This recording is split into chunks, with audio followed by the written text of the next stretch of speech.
datang di Cupu Channel Jendela Dunia. Kali ini kita akan ngobrol tentang masih tentang jabang bayi, tentang bayi dilihat dari waktu kelahirannya. Monggo Mas Rino apa Mbah Sulis? Mbah Sulis. Wah, Aku menang. oke, kita lanjutkan saja pembahasannya ya. Yo, kuliah berapa SKS ini ya? Ya,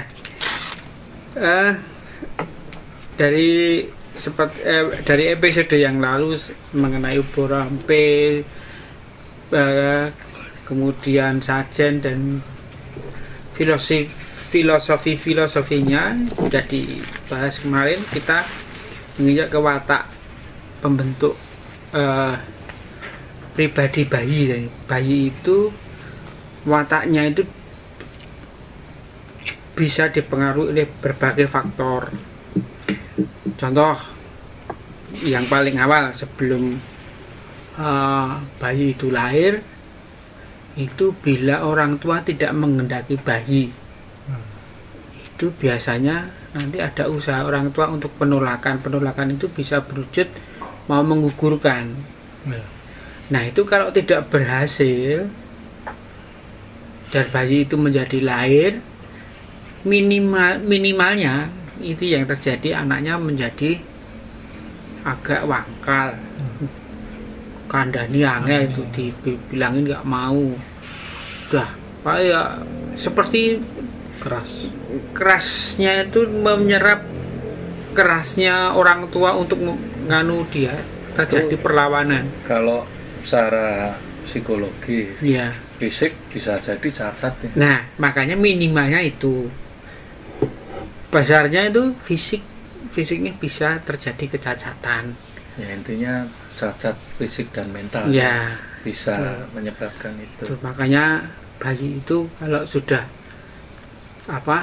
berwujud atau ada benih, lebih baik diopeni karena bisa ya, entah situasinya bagaimana, tapi lebih baik itu diopeni. Kemudian bayi juga dipengaruhi oleh proses waktu dia lahir.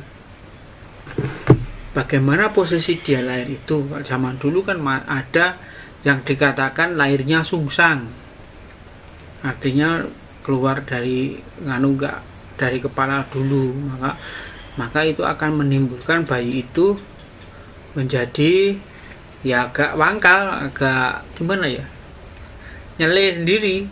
Berbeda dengan kebanyakan anak-anak seusianya, nanti akan timbul perbedaan yang agak sedikit menyolok. Kemudian ada yang ada sungsang, ada bungkus seperti Werkudara itu lahir bungkus, itu mempunyai tekad ya seperti Werkudara itu, tekadnya besar, bulat gitu. Kalau zaman dulu dibedah pakai butuhe gabah beras ireng. Sungute ini. Iya itu sungute itu untuk bedah bungkusnya itu. Atau juga bisa yang bayinya itu sesar. Itu karena kalau menurut psikologis bayi tidak mengalami perjuangan, makanya agak lemah kalau dilihat dari sisi psikologis karena itu.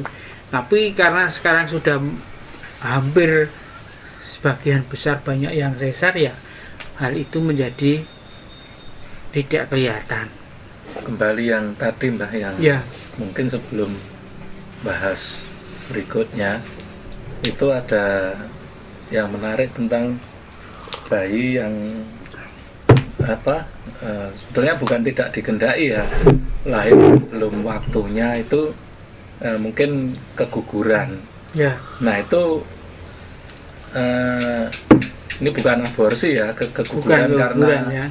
karena satu hal lah, katakanlah kecelakaan, itu kan juga ada perawatan, dan bayi itu secara spiritual Jawa itu dilihat banyak yang sebenarnya bukan anu ya, itu juga ikut tumbuh Ya, dari bayi sampai nanti dewasa, itu akan ngetoki orang tuanya. Jadi mungkin ada ritual atau mungkin ada apa yang khusus yang diberikan oleh orang tuanya, seperti merawat anak-anaknya yang lahir normal, yang hidup itu kan. Cuma kan kalau yang bayi ini dia hidupnya di alam alam ya. Ambar ya. Yeah. Jadi itu banyak yang ngalami. Entah kalau sekarang saya nggak pernah dengar. Cuma kalau zaman dulu itu seperti itu, sering diketahui, oh ini anaknya. Jadi walaupun itu keguguran itu tetap dihitung itu anaknya. ya. Bahwa anaknya yang nomor ini, nomor berapa, itu seperti itu. Jadi Dan juga dia ngetoknya itu nggak ke orang tuanya, ke orang lain malah justru. ya bisa jadi ke orang lain, tapi seringnya nemoni orang tuanya. Dan itu ya seperti anak juga sih, maksudnya kadang melindungi, kalau ada apa-apa mungkin mengingatkan atau apa Ya, itu. itu terutama bayi-bayi yang sering begitu, biasanya bayi yang dilahirkan kemudian tidak dikubur di makam. Ya, Biasanya di samping Buang rumah atau bagaimana, itu yang tidak terawat semestinya itu di makam, tapi di rumah itu biasanya kalau dia akan sering menyetoi. kalau istilahnya tereken itu Ya. sebetulnya kebanyakan lahirnya itu bukan belum berwujud bayi. Ya, Mungkin gumpalan darah masih belum berwujud. Biasanya kan kalau keguguran gitu, tapi kalau sudah berwujud bayi pasti dimakamkan. Tapi kalau ini keguguran itu biasanya kan berwujud apa, masih darah atau masih gumpalan, mungkin ya kayak daging apa-apa, tapi kan bukan daging yang kayak daging yang kita lihat, cuman itu kayak darah kental, gumpalan gede gitu. Sehingga kalau yang tidak ngerti itu kan dianggapnya itu bukan, tidak punya nyawa, tidak ada jiwa di situ. Tapi banyak sekali yang karena seperti itu. Terus makanya tadi Mbak Sulis bilang bahwa yang tidak dikubur ya karena memang tidak berwujud bayi. iya, ya maksud saya banyak dia akan sering memperlihatkan diri di salah satu di keluarga itu karena tidak dikubur pada pekuburan. Betul, biasanya artinya kalau dirawat di rumah, samping rumah atau bagaimana. Selayaknya biasanya nggak ngetoi. Ya, sering-seringnya kan di rumah itu akan kelihatan. Tapi kalau itu bayi tekan itu atau keguguran itu dimakamkan di kuburan, biasanya selama ini nggak ada masalah. Ya, karena kan sudah Pada seperti orang meninggal. ya semestinya. Yeah. Walaupun sebenarnya juga dia juga ikut kalau diperhatikan juga semakin besar. Ya. Gitu. Ya cuma tadi kenapa tidak di kadang ya, atau mungkin banyak tidak dirawat. Tadi saya penjelasannya bahwa memang karena tidak berwujud bayi. Kalau sudah berwujud bayi pasti dikubur. Ya, kadang cuma ada daging sekian. Ya, nggak gede, mungkin dianggap mungkin disiram itu. Ya, sudah. Itu ada lagi? Ya, sepertinya kalau untuk trekan mungkin ada cerita-cerita atau Ada sih, salah satu trekan yang terkenal itu ya ini kelahirannya si Kurawa itu kan Kurawa, ya. dikisahkan lahirnya segumpal daging kemudian ditutup sama daun, dan dari daun itu akhirnya jadi gumpalan-gumpalan banyak yang akhirnya yang jadi bayi dulu siapa gitu. Makanya kan kalau kita mengamati dari kisah pewayangan itu biasanya kan ketika sudah bergumpal daging dan tidak ditunggui orang tua, itu biasanya jadi sifat-sifat yang pengganggu manusia. Maka dikisahkan kenapa Kurawa kok kelahirannya begitu dalam versi Jawa ya. Kalau versi Indianya sih lahir biasa, tapi kalau dalam versi India tetap nganu sumber daging. Ya. Neng sinetron tuh ya. Oh, di yang terakhir itu Mahabharata itu ditendang atau karo Ditendang. Dewi Gendari ngamuk. nanti prosesnya ada kalau di India itu di nganu apa bayi tabung istilahnya, dikasihkan di gentong-gentong itu, digantung-gantung itu. Kalau di Jawa gumbal daging itu karena marah dicacah-cacah. Nanti yang paling gede itu dadine Duryudana itu cacane rada gede. nah itu kan sebenarnya kan ceritanya istilahnya kalau ditarik dalam filosofinya itu kan sebenarnya ketika sudah mulai terbentuk gumpalan daging sekitar usia 3 bulan seperti yang saya bilang di episode yang kemarin, itu ketika tidak kerawatan atau serampangan, kadang-kadang itu ya akhirnya bayinya keluarnya ya jadinya sifatnya kemasukan, istilahnya apa ya, kemasukan hal-hal buruk yang terjadi ketika menyertai proses kelahiran setelah terjadinya segumpal daging itu. Ya, itu yang saya tahu kalau berdasarkan cerita wayang yang pernah saya dengar sih. Ya, dan itu memang dipercaya sih bahwa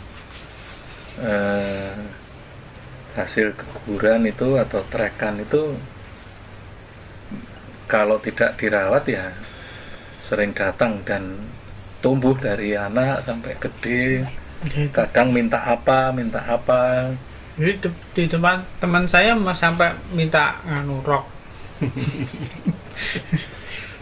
Dibelikan tuh, udah sedek ya kecilian.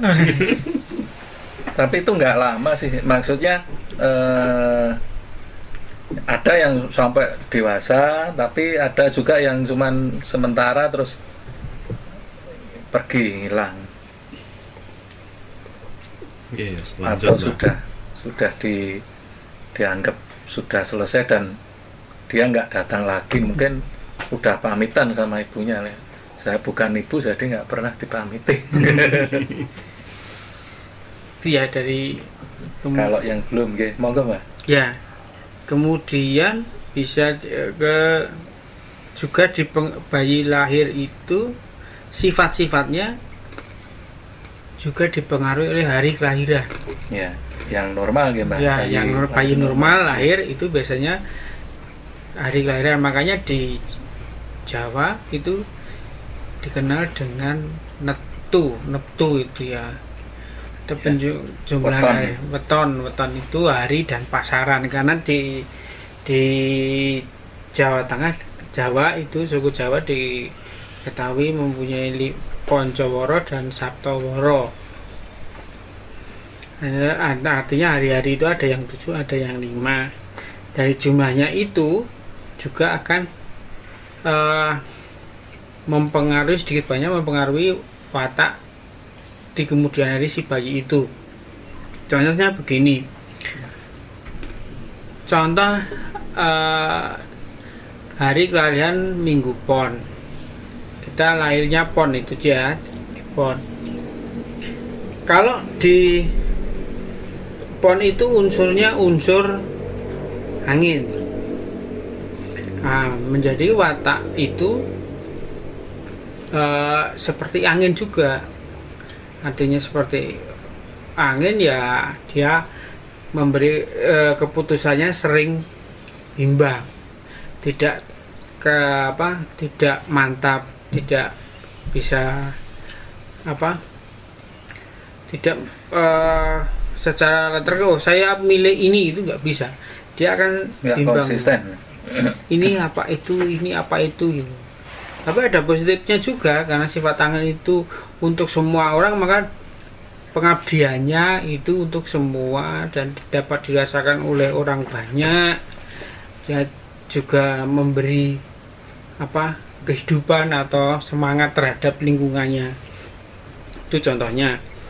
Juga lahiran dengan pasaran-pasaran lain ya, Contohnya itu pasaran wage. Pasaran wage itu unsurnya unsur tanah. Maka pengaruh-pengaruh tanah atau sifat-sifat tanah itu juga terbawa dalam sifat-sifat bayi itu sedikit banyaknya. Seperti dia akan kuat menghadapi segala sesuatunya, menghadapi keadaan, kuat menanggung beban, kuat terhadap guncangan hidup. Tapi karena sifat tanah itu juga mempunyai sifat yang keras, maka agak sulit untuk kalau Jawanya dikandani atau diberitahu atau mengarahkan, itu agak sulit biasanya anak wage, karena dia mempunyai pendirian yang keras. Kemudian ada yang sedikit mirip dengan wage, itu adalah sifat-sifat api. Itu dipakai di yang lahiran Pahing. Lahiran Pahing itu karena unsur api itu tidak ada yang istilahnya dungkluk, ya pasti dia tegak ke atas. Karena angin yang membuat mobil tetapi pasti ke atas, nggak ada api ke urit ke bawah, nggak ada. Maka dia akan sulit untuk diberitahu karena dia merasa tinggi, merasa kuat, merasa hebat begitu, karena sifat-sifat api itu. Tetapi dia juga mempunyai sisi positifnya. Nah, dia bisa menghabiskan atau dia tidak mempunyai beban terhadap kesalahan orang atau karena sifat api itu membakar habis. Jadi kalau sudah kejadian ya sudah, dia akan melupakan semuanya dan nggak mau untuk mengingat-ingatnya. Sudah itu mau dianggap habis, jadi abu habis. Nah, yang paling itu ada lagi yang hari lahirnya itu mengandung unsur pon atau unsur air. Nah, itu sesuai dengan sifat-sifat air, dia akan memberi kehidupan kepada banyak makhluk, ya. Semua hidup karena air, maka dia akan didekati banyak orang. Lebih enak, lebih nyaman itu sama orang-orang sekitarnya akan nyaman, kan anyep gitu. Tetapi kalau dalam kemarahannya dia akan menggulung, dia nggak akan seperti air bah yang menelan segalanya. Dia akan menghabisi orang-orang sekitarnya itu. Kalau dia sampai marah, meluap-luap, itu sungguh sangat mengerikan juga. Tidak kalah mengerikan dengan unsur api yang dia membakar segalanya, dia akan menggulung segalanya. Cuman bedanya kalau yang api itu terus-terusan, kalau yang air ini kalau terpicu. Ya, kalau terpicu dia akan itu. Nah, di tengah-tengahnya itu ada mengandung unsur-unsur yang kliwon ini, ada sedikit unsur perpaduan unsur-unsur itu. Jadi ya nanti sifatnya ada di tengah-tengah, artinya tidak begitu kaku, tapi juga tidak perpaduan dari sifat-sifat itu semua itu ada di yang harinya kliwon. Tapi juga mengandung unsur yang angel dikomongi, ya dempego, tapi dia tahan terhadap hampir mirip dengan tanah, ya iso kuat, ya iso mengapet, ya iso tapi itu yang air ya, Mbak? Enggak, itu yang kliwon. Yang di tengah. Karena ada unsur-unsur lain itu yang di lingkung. Dari situ apakah itu menandakan baik dan tidak? Sebenarnya tidak. Karena masih banyak unsur yang mempengaruhi atau membuat pola-pola itu, sifat-sifat itu berubah. Contohnya begini, unsur api yang sifatnya itu membakar itu dia mengetahui, menyadari unsur apinya itu dapat membakar, semangatnya besar tapi dapat membakar segalanya, maka kalau dia menyadari, dia akan ngerem itu dan mencari pola-pola lain yang untuk mengendalikan dari api itu. Itu tadi legi belum, Mbak? Oh legi ya? Iya. Oh yang air itu legi, Mas? Oh, air legi. Kliwon legi. Nah, yang air itu legi. Kok tadi berarti pon 2 kali ya? Kliwon yang 2 kali. Ya, yang legi maksud saya yang unsur air itu. Iya. Nah, unsur-unsur api itu bisa menjadi terarah, artinya terjaga bila menemukan dalam pengaturannya itu. Dia akan lemah pada yang mempunyai unsur lainnya, itu seperti kliwon atau itu kliwon air. Nah, tadi kliwon legi itu akan melemahkan unsur api itu, jadi agak meredam, tapi dia akan menjadi kuat atau membakar kalau ketemu dengan unsur tanah. Ya, makanya jadi genteng. Jadi, karena itu hampir mirip ya, sifatnya hampir mirip, kaku dan tidak, yang si satu kaku angel dikandani, yang satu nggak mau ngalah. Jadi maka ada petuah itu yang mengatakan jangan menikah, unsurnya geing. Iya, itu bukan hanya menikah, tapi nek geing itu tetap usura iso akur. Ya. Itu nek ketemu wage dan paing itu jangankan menikah. Iya. Wong kekancan wis atau sedulur we iso nggak akur. Ya, itu yang membuat watain itu nanti kalau dalam pernikahan itu masalah-masalah yang terjadi karena yang satu angel dikandani, yang satu nggak mau mengalah. Itu masalah dan itu akan timbul terus. Itu idiom Jawa dulu. Pokoknya nek wong rakur wis wah kayak geng. Maka paing itu lemahnya dengan kliwon dan legi. Apon itu menjadikan komplit. Apon itu unsurnya unsur angin. Dia akan menjadi lebih tertata, terarah itu karena angin. Seperti las itu menjadi kuat karena ada oksigen, dan api itu terarah menjadi lebih baik. Saya ini nganggone listrik. Nah, kan tetap ada yang pakai karbit juga. Pas potong tetap pakai karbit. Tetap blower karbit itu ya, salah satu contohnya. Itu kan sifat dasar. Ya. Karena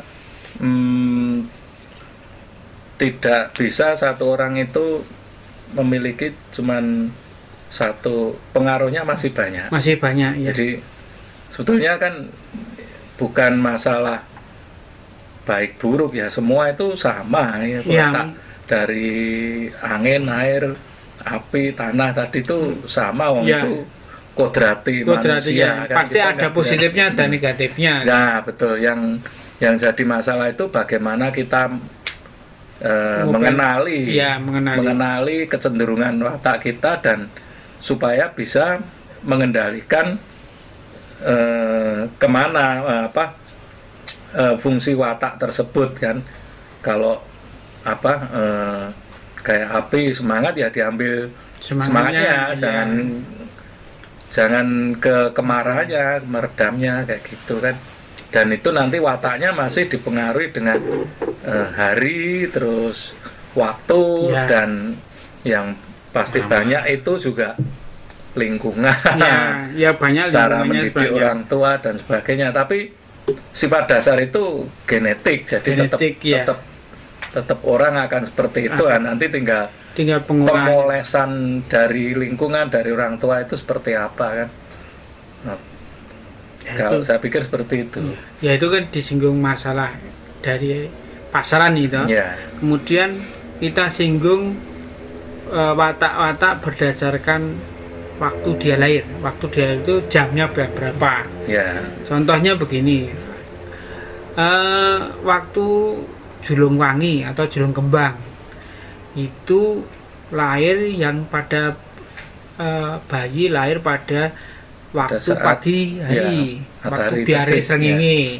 Jadi matahari terbit itu, maka cenderung sesuai dengan watak-watak pada waktu pagi hari banyak kegiatan, kemudian banyak yang bersiap-siap, maka biasanya dia akan disukai banyak orang, lebih dekat kepada orang-orang, terutama kalau cowok ya disenangi yang cewek, kalau yang cewek disukai banyak cowok. Itu biasanya lahir pada jam-jam tersebut, artinya julung wangi. Kemudian menganjak ke atas itu aktivitas jam-jam 10 itu hari-hari yang sibuk, maka orangnya cenderungnya akan banyak bekerja, banyak kegiatan-kegiatan yang disukai atau bagaimana. Nanti kalau tengah siang juga akan berubah lagi, masa beduk itu masa keras-kerasnya, maka sifatnya juga itu julung sungsang ya, sifat-sifatnya juga keras ya. Terus ada lagi, kalau dulu ibu saya cerita itu ya bukan julung ya, tapi ramai pasar. Ramai pasar berarti jam-jam 8. Jam 8 itu katanya nanti wataknya banyak omong Ya. ceritanya rantai-rantai Ya. dubius. Ini cerita tapi yo ini konten, jangan nyindir konsol. siapa sing sini? Ampun.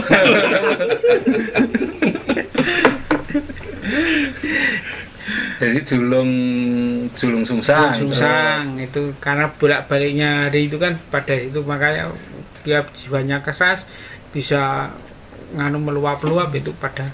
Nah, ini kalau sudah julung sungsang, ini ada wage atau paing, wah ini tambah kerasnya. Iya. Jadi kan pengaruh itu juga akan tambah. Tapi kalau paing disertai dengan julung wangi atau julung kembang, ya ini kerasnya agak beda, tetap disukai, yang akan berubah.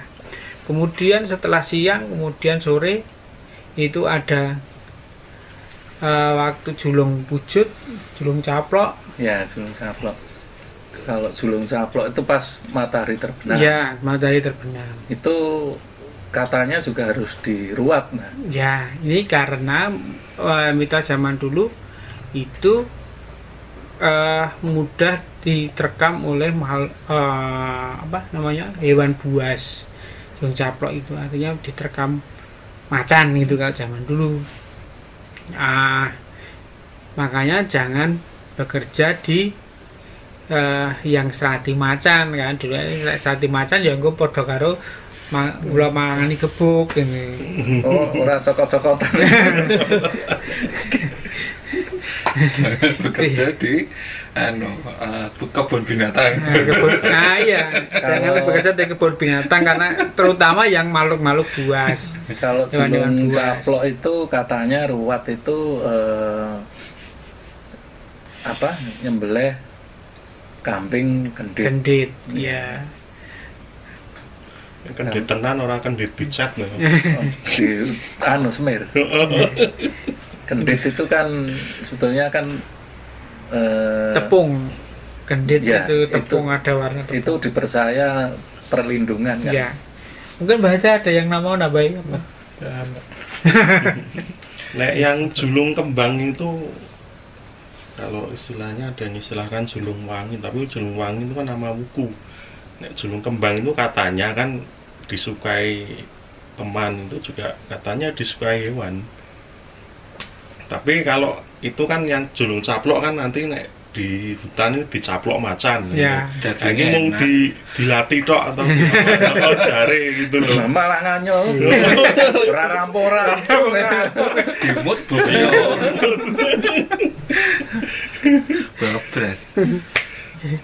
Jadi nambahin. Jadi memang itu sebenarnya kalau konsepnya Jawa itu kenapa kok itu sampai dihitung dari berbagai macam sisi ya, mulai dari pajak lahir itu ketika posisinya itu jam keberapa, menit keberapa, itu barengi kejadian mataharinya pas gimana, terus kemudian bintangnya itu pergerakan bintangnya pas apa, wetonnya pas apa, sampai istilahnya tahunnya pas apa, macam-macam. Itu sebenarnya fungsinya untuk supaya mengerti basic watak dasar yang dimiliki apa. Walaupun sebenarnya kan orang lahir itu 5 unsur itu menyertai kelahiran bayi. Nah, setelah kelahiran bayi itu disertai, sebenarnya kan cuma dicari yang mana toh yang dominan. Bukan berarti ketika dia lahirnya katakanlah Jumat Wage gitu, terus dia wage banget, enggak juga. Karena dia tetap punya unsur-unsur yang lain, cuman yang dominan itu yang wage. Kemudian nanti dilihat dari tanggal dan segala macam. Makanya kan berkaitan sama konten yang kemarin, biasanya umumnya pemberian nama itu diberikan setelah kelahiran. Kenapa? Ada beberapa fungsi nama yang kalau di Jawa itu umumnya adalah perwujudan dari doa. Kadang itu untuk menetralisir si sifat dominan si bayi ini. Kadang-kadang diberikan nama-nama tertentu untuk istilahnya memberikan apa ya,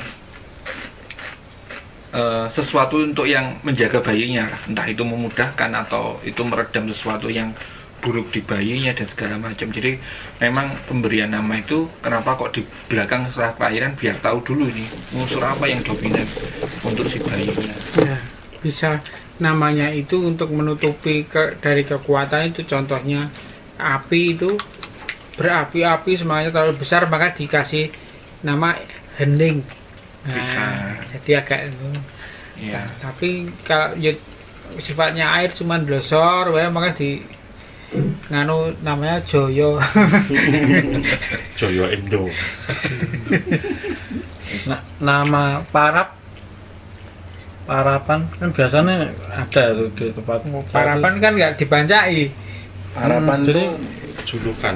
ya itu bisa kadang orang tua, tapi bisa juga orang lain. Bisa orang lain. Contohnya ibu ini dadal kubis, gitu, makanya juga ada kubis. enggak, tapi ada oh iya, ini mungkin ada kaitannya apa enggak, namanya diganti. Nah, itu kalau nama-nama ganti itu biasanya untuk perubahan nasib, artinya bayi lahir kok loro-loronan. Artinya makanya di Jawa dikenal dengan kabutan jeneng. Sebenarnya sudah dibahas di episode yang lalu ya. Jadi nama itu saya singgung ya. Kalau zaman dulu hindarilah nama-nama yang berawalan ho, jo, mo, lo, ngo. Itu agak dihindari karena luput-luputnya kalau nggak kuat ya sering sakit tuh. Maka terus diganti. Ada yang nama nganune upamane sing ngatimin karena nganu lahir dino nganu Sabtu. Ngatimin sadurunge Minggu. sadurunge Minggu Sabtu, makanya jenenge ngatimin. Ada lagi nih, isinya ini nambah tentang nama sih, cuman ini barusan keinget sekarang jadi ngomongnya sekarang.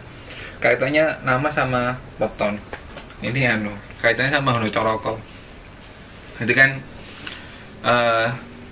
ini tanah, ini air, ini tanah, ini udara, ini air, ini api, ini eter. Terus ngitungnya Hono Corokonya gini.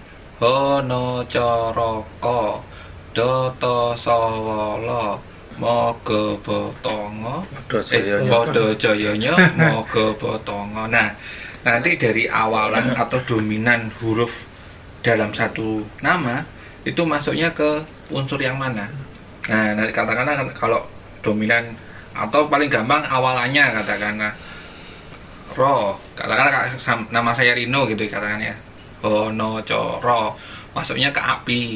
Jadi awal nama Rino atau sebutan nama Rino itu dominan anunya apa istilahnya ke unsurnya ke unsur api, gitu. Berarti itu diberikan untuk yang unsur apa sifatnya itu banyak di air atau di angin Ya, supaya cocok. dalam kasus saya kan unsurnya kalau kelahiran kan tanah, Ya. kasih api jadi genteng. Kalau melanjutkan tadi tentang watak waktu bayi lahir, itu ada waktu lahirnya itu kadang prosesnya ada kenal bayi sungsang atau ada lagi itu yang tipe sampir. Nah, Kalau kalau ngusus ngusus ya itu juga punya perwataan sendiri. perwataan sendiri. Iya. Ya, biasanya kalau ngusus itu pantesan. Yang sarwa pantes. Jadi nyandangi sarwa pantes. Cocoknya berarti menjadi pragawati. Model. Ya, tergantung Zaman ini sekarang ya, influencer. tergantung bodinya. Nah, iya, Pantes lamul itu pelipel keluar. ayo berarti model Taiwan gue. Terus ada lagi yang ini berdasarkan bulan lahir. Kan kalau di Jawa ada yang 7 disebut muda, 7 disebut tua, Tua. 8 muda, 9 Tua. tua. Kalau 10 itu masuknya Nggak ada. kadang kan soalnya ada yang lebih lama. Ya, Ada yang kalau lebih ya lama. kalau 10 ya muda lagi. Udah gitu. Kalau Muda muda. lagi. Nah itu sendiri juga membawa karakter sendiri-sendiri ke bayinya. Ya, makanya kalau hitungan ke muda itu biasanya bayi agak sulit tertolong. Dan kalau bayi umur, kalau sekarang sih teknologi banyak ya, tapi kalau dulu zaman dulu kalau lahirnya di 6 atau 8 itu biasanya malah agak sulit tertolong. Dibanding 8 mending Ya, lahir karena 7 dulu belum bulan. ada teknologi. Ya, kalau sekarang sudah ada inkubator ya. Lahir 6 bulan lebih sedikit aja asal bobotnya sudah memenuhi masih bisa hidup. Terus ada lagi ketika layar procopnya itu ibunya ngedetnya itu sampai susah banget, sampai dibantu atau dia tanpa usaha ibunya itu juga ada. Terus kemudian kejadian penting yang menyertai kelahiran bayi, entah itu banjir, entah itu ketika bapaknya naik jabatan atau apa, itu kadang-kadang jadi apa ya misalnya membawa ciri sendiri pada bayinya. Ya, contohnya pas lahiran bapaknya mabuk. Nek gue bangetan bapake kuwi. Kayak gini melu. Wujud anaknya dijenengi AU. Karena kan itu kejiwaan ibunya sebenarnya. Kejiwaan ibunya yang akhirnya jadi menurun kan. Ya nek meng mabuk, nek lagi demenan nek oke. Dan sebenarnya itu juga bisa dari hasil neptu itu untuk di hari joyo atau bagusnya untuk mulai usaha atau berusaha dan menghindari hari-hari yang kurang baik untuk melaksanakan suatu kegiatan besar. Untuk wataknya. Ya, dari Jadi kelahiran itu ada ininya kan, ada hari baik dia itu apa gitu. dan hari Hari apes apesnya. itu bisa dihitung, tapi kelihatannya Nanti bisa di episode yang selanjutnya saja. untuk paukan. Cuma Nah, garis besarnya aja Mbak, misalnya kan kayak weton wage itu biasanya pengapesan atau harinya kan sudah ada ini sendiri kan? Ya ada. Seperti itu. Ya, itu bisa dihitung, tapi harus pakai koin-koin itu. Kalau saya harus ngitung. Nanti di episode selanjutnya saya contohnya begini. Harus koin. Yang kalau ada pete yang biasanya kalau secara garis besar ya, hari apes itu 3 hari setelah weton. Contohnya hari Kemis Pahing umpamanya ya, Kemis Pahing, lalu berarti Kemis, Jumat, Sabtu, nanti Sabtu. Nah, Pahing, Pon, Wage, Sabtu Wage itu sebaiknya dihindari karena itu merupakan hari apes bagi yang nontonnya Kemis Pahing. Tapi untuk hari joyonya atau yang bagus itu harus ngitungnya. Tetap dihitung ada ininya sendiri. Ada caranya sendiri. Saiki Mbah. Nah, tempatnya juga nggak ada, bahannya untuk itu nggak ada. Ora iki nggak Kemis Pahing. Ya, saya lupa. Episode berikutnya. Iya. Saja. Ini kan Ini cuma garis besarnya selain saja. watak dasar, jadi kan pengaruhnya banyak dari pasaran, kemudian kalau pasaran itu kan cuma watak dasar. Nah, nanti kan ketemu waktu lahirnya, terus julungnya itu tadi, kemudian macam-macam, kemudian dihitung dengan wukunya. Yang belum juga ya. Itu Nganu watak bayi menurut Pawukon. Ya, itu. Wukunya jatuhnya wuku apa? Betul. Itu juga akan mempengaruhi watak bayi juga, seperti tadi wuku Julungwangi. Itu kita bahas di episode berikutnya, karena kalau sudah Pawukon itu kan tidak spesial untuk bayi. Ya, Orang dewasa, karena kan bisa ngitung jodoh, ngitung usaha, ngitung rezeki dan sebagainya kan. Terus julungnya mau diteruskan. Enggak, maksudnya itu cuma menyinggung itu saja nanti. Saya bar julung caplok omong julung apa? Bar julung caplok serana nek. Sudah, kan udah malam. Malam Ya. udah enggak ada julung-julungan itu. Malam bayi tidur, Mas. Terus ada yang nanti akan di belakangnya itu juga menyangkut bayi yang harus diruat, seperti tadi sudah Ya, tadi hari julung caplok itu harus diruat itu. Lalu ada anak-anak keberapa itu, anaknya berapa itu dalam istilah Jawa dinamakan kena panganyam-anyam, itu yang kena halangan seperti nugel ke pipisan, nugel ke gandek, terus pohon empring, memotong pohon bambu itu kan lubang-lubang, kalau motong sisa lubang-lubang itu harus dipecah. Kalau nggak dipecah itu sudah kena penganyam-anyam, dia harus diruat juga. Nah, nanti kita bahas selanjutnya saja. Itu yang yang perlu diruat ya. Ya. Kemudian mungkin juga watak itu dipengaruhi juga urutan anak keberapa itu. Tapi itu sebetulnya sih lebih ke kejiwaan ya, bukan ke budaya. Makanya urutan anak itu kan juga ada yang sendang kapit pancuran, pancuran kapit sendang, anak untang anting, kedono kedini, kedini kedono. Anak pertama, anak kedua, nah itu beda-beda juga wataknya. Anak ragil, anak barep, gotong mayit, sebagainya itu, uger-uger lawang. Ya, ini sing menarik itu gini sebenarnya. Kalau dirangkum dari watak itu sendiri kan sebenarnya kosmologi Jawa itu erat kaitannya sama dengan ilmu perbintangan. Jadi mulai pergerakan bumi, jadi matahari itu jadi salah satu sentral dari perwataan itu sendiri. Matahari sebagai pemberi energi, dianggap pemberi energi, salah satu pemberi energi terbesar secara wujud.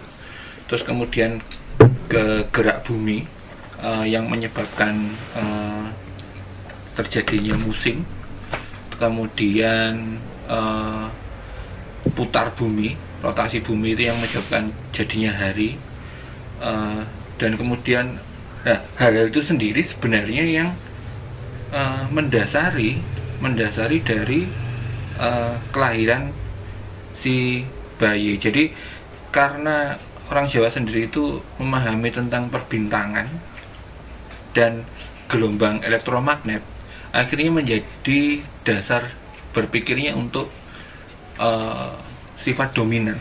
Cuman kan kadang-kadang banyak orang yang nggak ngerti janiki opo sih, kenapa sih kok kita sampai ngitung seruat itu, buat apa, terus fungsinya apa gitu kan. Makanya kadang-kadang bagi yang tidak memahami dan mempelajarinya kan mikirnya podo wae gitu, dianggap sama aja. Padahal ya sebenarnya kalau di Jawa itu tidak ada baik dan buruk, tapi lebih baik daripada tidak dilakukan gitu. Jadi ya kalau kita bicara tentang di Jawa sendiri mengenal kata apes, katakanlah apes, tapi di Jawa juga mengenal kata wiradat atau untuk ngakali, untuk gimana supaya lebih baiknya. Jadi pengertian apes itu sebenarnya bukan untuk menjatuhkan yang lain atau tidak bisa diapa-apakan, tapi ya untuk gimana sih kalau kita ngerti apesnya pas di sini, nah itu gimana supaya nggak apes gitu. Sebenarnya itu sih, bukan terus jadi sembarang barang nggak boleh, terus kemudian jadi sembarang barang jadinya apa gitu ya nggak gitu juga sebenarnya. Jadi diketahui untuk dipahami dan supaya tidak terkena malapetaka sebenarnya gitu. Nah, simbah saya dulu bilangnya irodat iso diwiradati gitu. Kodrat. Kodrat iso diwiradati.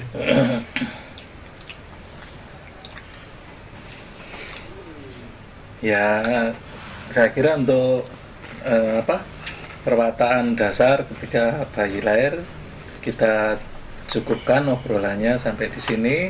Kita akan bahas obrolan-obrolan yang menarik di episode berikutnya. Sampai jumpa.